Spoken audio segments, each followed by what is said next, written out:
You know, at the very end of the Bhagavad Gita, after 18 chapters packed with teachings on action, on knowledge, on devotion, something truly remarkable happens.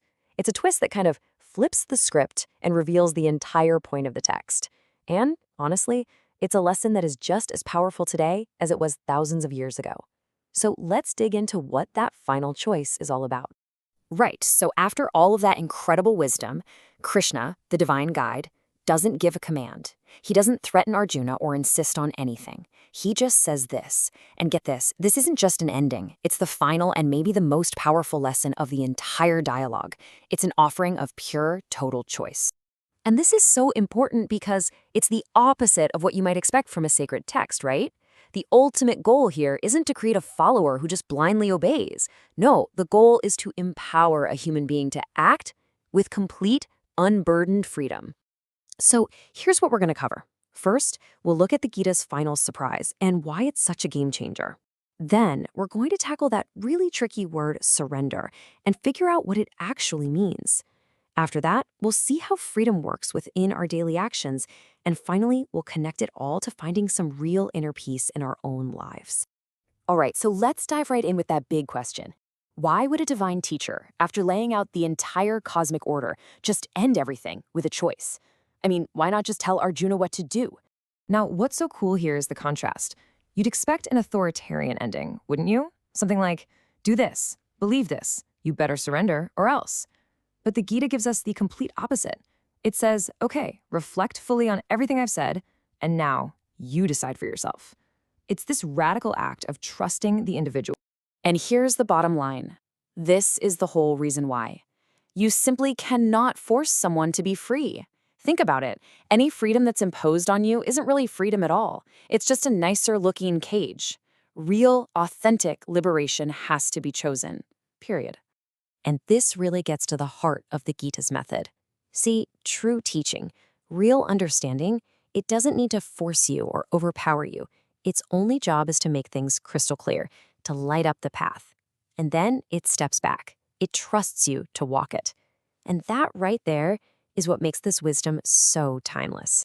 Okay, let's move on, because this whole principle of freedom completely changes how we look at one of the most misunderstood words in all of spirituality, surrender. You know, we hear the word surrender, and our minds immediately jump to weakness, right? Like giving up or just passively submitting. But in the Gita's world, it means something way more powerful. It's not about submitting to some outside authority. It's about letting go of the false idea that you're the one pulling all the strings.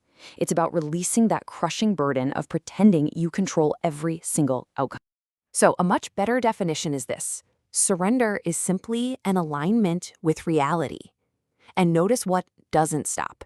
You still have to act, you still have your responsibilities, but that constant grinding pressure from the ego, all that anxiety and worry and the need to control, it just dissolves. I mean, think about that for a second.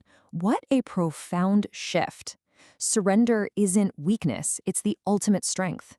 It's finally realizing that the weight of the entire universe isn't on your shoulders, and it actually never was. It's just letting go of a burden you were never meant to carry in the first place.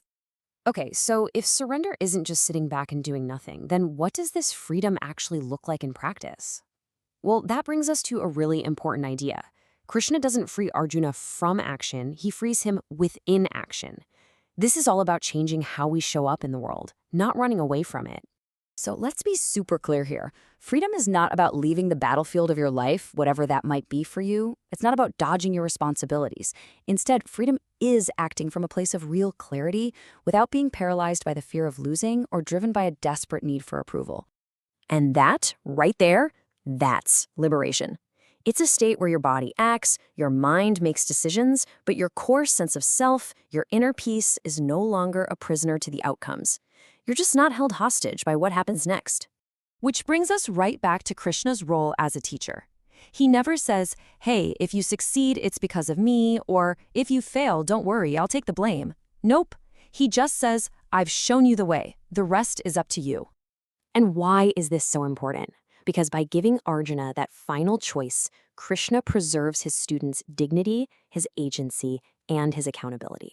You see, the goal of a true teacher isn't to create a bunch of dependent followers. It's to help you restore your own trust in yourself. All right, let's bring all this home. Let's connect this ancient philosophy to our lives right here, right now. Because this isn't just some old story. It's a practical guide for dealing with the pressures of the modern world. I mean, does any of this sound familiar? That constant inner pressure to get things right. That paralyzing fear of making the wrong choice. Or just that bone-deep exhaustion that comes from judging ourselves all the time. These are our modern battlefields. Well, the Gita's final lesson offers a direct antidote. It's a path to relief in basically 3 steps. First, act with clear understanding. Second, consciously let go of the obsession with controlling every outcome. And third, stand in your responsibility but do it without that self-crushing weight of judgment. This is the Gita's path to peace. And what is Arjuna's response after 18 chapters of this epic teaching? It's not some complicated philosophical argument. He doesn't quote scripture back. He simply says this: "My confusion is gone. I will act." The doubt, the paralysis, the inner war, it all just dissolves into a calm readiness. And that's the real punchline, isn't it? The story doesn't end with fireworks or some supernatural event. The great miracle is internal. It's the restoration of clarity in a confused human mind, which then empowers him to face his life with courage and purpose. And that's where we'll leave it. You see, the Gita doesn't give you answers. It gives you the clarity to find your own. It puts the final choice right back where it belongs, in your hands. And it leaves you with one last question to think about. What could you do? What could you become if you were finally free from your own inner conflict? The choice, as always, is yours.